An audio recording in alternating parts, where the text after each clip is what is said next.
So kali ini cabaran terbesar Nurul Izzah adalah sebelum pilihan raya. Apa dia cabaran terbesar Nurul Izzah? Iaitu berunding kerusi-kerusi tersebut. Bukan 2 kerusi tadi tetapi seluruh kerusi. Seluruh kerusi. Kalau kita tengok dalam pilihan raya Melaka yang lepas, PKR bertanding, kalau saya boleh catat kat sini, ada 1, 2, 3, 4, 5, 6, 7, 8, 9, 10, 11 kerusi. Okay. PKR bertanding 11 kerusi dalam pilihan raya yang lepas. Daripada 28 kerusi DUN Melaka, PKR bertanding 11 kerusi. So sebagai kerajaan, takkan tak ada bertanding 1 kerusi pun. Kan? Takkan tak ada 1 kerusi pun. Ya. Nak runding sebelum ni masuk pilihan raya ni, nak kena runding ni dulu. Sebab yang ini akan menjadi indikator sama ada Izzah ni layak untuk berunding atau tidak, ataupun dia akan sub lagi kepada orang lain, sebagaimana yang berlaku sebelum ini, tuan-tuan. Sebagaimana yang berlaku sebelum ini, Izzah sub pada orang lain. Dia di Sabah, pengarah pilihan rayanya bapaknya. Pengarah pilihan raya Pakatan Harapan di Sabah, bapak dia sendiri, Datuk Seri Anwar Ibrahim. Jeneral perang untuk mengetuai pilihan raya negeri Sabah, Saifuddin Nasution, bukan Nurul Izzah. Nurul Izzah tu sebab dia letak nama kat situ. Dia ni macam princess, kan? Dia nak ayah. Ayah. Wah, baguslah jadi jeneral perang dia, ayah. Saya boleh command ramai orang. Pengaruh saya ramai lah, ayah. Saya nak jadi jeneral perang, boleh? Kita dah ada jeneral perang nak, tak boleh. Tapi ayah, saya nak juga. Saya nak. Alah, kau ni. Jalan jadi jeneral perang. Berambus kau dari sini, bagi anak aku jadi jeneral perang. Okey, jeneral perang dah diberambuskan, anak dia pun jadi jeneral perang. Masuk pertempuran yang pertama di Sabah. Sabah ni bak kata Rafizi trailer je. Pertembungan yang pertama. Okey. Alright, pertembungan pertama di Sabah, Nurul Izzah sepatutnya command. Tapi dengar cerita, belum habis pilihan raya, dia dah bagi umrah tu. Okey, so bestnya masa pemilihan parti tempoh hari, dia sibuk melancarkan jentera, sedangkan timbalan presiden tak habis lagi. Dia sibuk melancarkan jentera di Sabah. Sedangkan pilihan raya, pemilihan parti tak habis lagi. Maksudnya timbalan presiden masih ada, dia sibuk ke depan. Okay, tak apa. Bila datang Medan, baru dia nampak gelombang tsunami yang besar. Dia dulu dia masa nak pergi perang, dia kat belakang. Dia tengok main tinjau-tinjau macam tu. Dia tengok di atas bahu jeneral-jeneral perang yang lain. Tapi bila dia berada di hadapan medan perang, baru dia nampak takutnya medan perang tu. Baru dia nampak teruknya medan perang tu. So akhirnya papa, tak boleh lah papa, Ijah takut lah. Ijah takut lah. Habis tu macam mana Zah? Tak berani lah. Tak berani. Habis tu macam mana? Saifuddin ke depan boleh? Amir ke depan boleh? Letak Saifuddin. Papa lah ke depan. Ijah tak berani. Ijah tak berani lah. Kan? Papa ke depan lah. Takut. Tacut. Tacut lah. Baru dia nak. Ni belum pergi perang lagi tuan-tuan. Itu baru runding. Runding dengan JRS, runding dengan UPCO, runding dengan dengan Jeffrey Ketingan Star, runding dengan warisan, runding. Ini baru rundingan. Belum pergi perang tu. Belum pilihan raya, baru runding. Baru runding dengan orang PKR sendiri, ketua cabang yang mana tak dapat bertanding, diletak orang lain. Runding pula dengan orang yang lompat parti. Baru rundingan, dia dah pening. Datang pilihan raya Melaka ni, ini the real battle. Sabah hari tu tak real battle, Melaka real battle. Sebab sebagai orang PKR, kalau dia tak bertanding, malu tuan-tuan. Kalau dia tak runding dan tak bertanding, ia adalah satu kemaluan yang sangat besar. Kenapa? Bapa engkau presiden, bapa engkau Perdana Menteri, parti engkau mengotai negara ini, tapi kau tak berani letak calon di Melaka. Sebelum ini PKR, walaupun tak ada orang cakap, PKR lah abang long kepada Pakatan Harapan. Di belakang PKR ni dia ada UPKO, dia ada DAP, dia ada Amanah. PKR lah abang long, walaupun Amanah menafikan perkara tersebut. Tapi hakikatnya PKR sentiasa ke depan. Rundingan demi rundingan demi rundingan.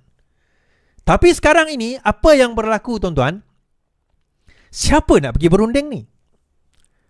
Takkan nak hantar Saifuddin Nasution sekali lagi? Tapi Saifuddin memang akan kena hantar lah. Samsul Iskandar dah lama dah give up, tuan. Samsul dah lama dah give up. Dia kena throw under the bus kot. Dah lah dia suruh lucut jawatan gading Adam Adli. Bagilah Adam Adli. Nak suruh Adam Adli berunding. Dam. So macam mana, Adam? Saya kata tempoh hari kan, rundingan ni bukan peringkat Adam. Ni bukan level Adam, ni level Presiden. Presiden dan timbalan Presiden lah, yang kena ke depan dan pecah kepala, fikirkan. Tacut papa, tacut papa, ijah tacut papa. Ceplah Pak Busen dah panah Takkan nak hantar Sam Pound Sterling pula, kan? Kesian Adam Adli. Nak tolak Adam Adli ke depan, dia tak habis lagi kena dengan Akmal itu, yang kes mansuhkan PTPTN tu. So macam mana, tuan-tuan? Itulah aku dah kata kan, sebelum kau nak buang Rafizi dahulu, kau kena fikir benda-benda ni semua. Kau tak fikir. Saya ingat lagi ada someone kata kan, alah Rafizi ni 6 bulan je, lepas tu orang tak ingat pasal dia dah. Benda ni 6 bulan je, lepas tu orang tak ingat pasal dia dah, kan? Saya tanya soalan, siapa layak jadi Presiden PKR lepas Anwar Ibrahim?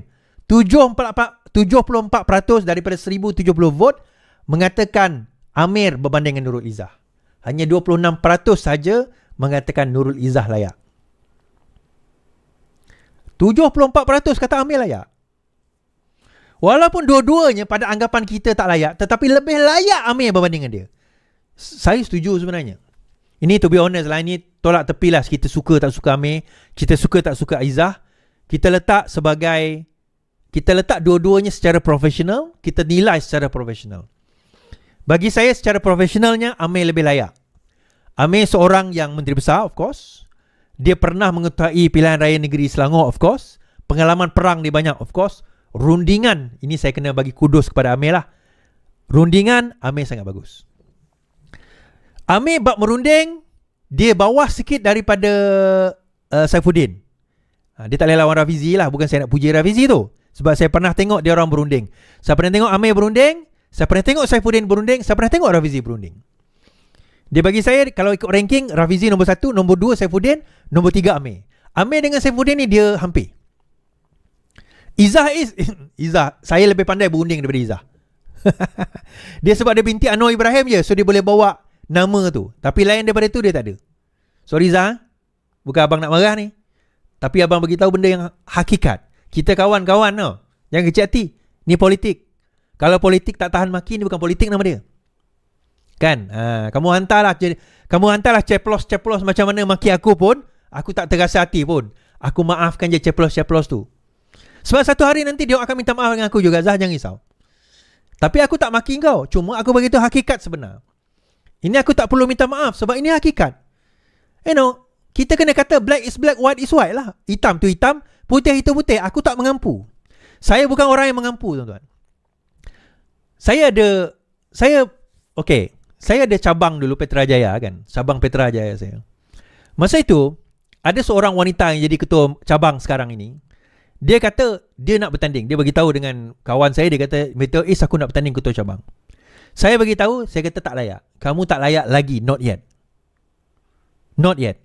So dia khianat saya. Dia pergi tim damai. Dia khianat saya, dia pergi tim damai. Dan dia bawa orang-orang saya untuk khianat saya.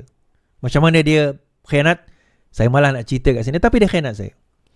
So akhirnya apa yang berlaku sekarang ni, dia jadi ketua cabang lah. Dengan duit, dengan dana dia ada, dia jadi ketua cabang. Tapi sekarang ni orang-orang dia yang dulu orang saya menyumpah, tuan-tuan. Macam mana layak dia ni jadi ketua cabang? Lah aku kata, yang kau pergi pilih dia dulu kenapa? Sebab dia Pada masa tu kami rasa dia layak. Yalah. Sebab engkau tak pandai menilai. Salah satu kelebihan pemimpin adalah dia mesti pandai menilai orang. Kalau dia tak boleh menilai orang, tak ada kebolehan menilai orang, maka dia tak layak jadi pemimpin, tuan-tuan. Dia tidak layak jadi pemimpin. Sebab itu saya rasa lah, apa nasib PKR lepas ni? PKR hanya boleh bangkit kalau Amir jadi menteri besar. Jadi presiden. Mark my word. Kalau Izzah jadi presiden, PKR akan berada di dalam keadaan yang paling lemah. Anwar Ibrahim tak boleh jadi presiden, melainkan dia ubah perlembagaan lah. Next one untuk jadi presiden adalah Amir. Percayalah tuan-tuan, Amir orang paling layak untuk jadi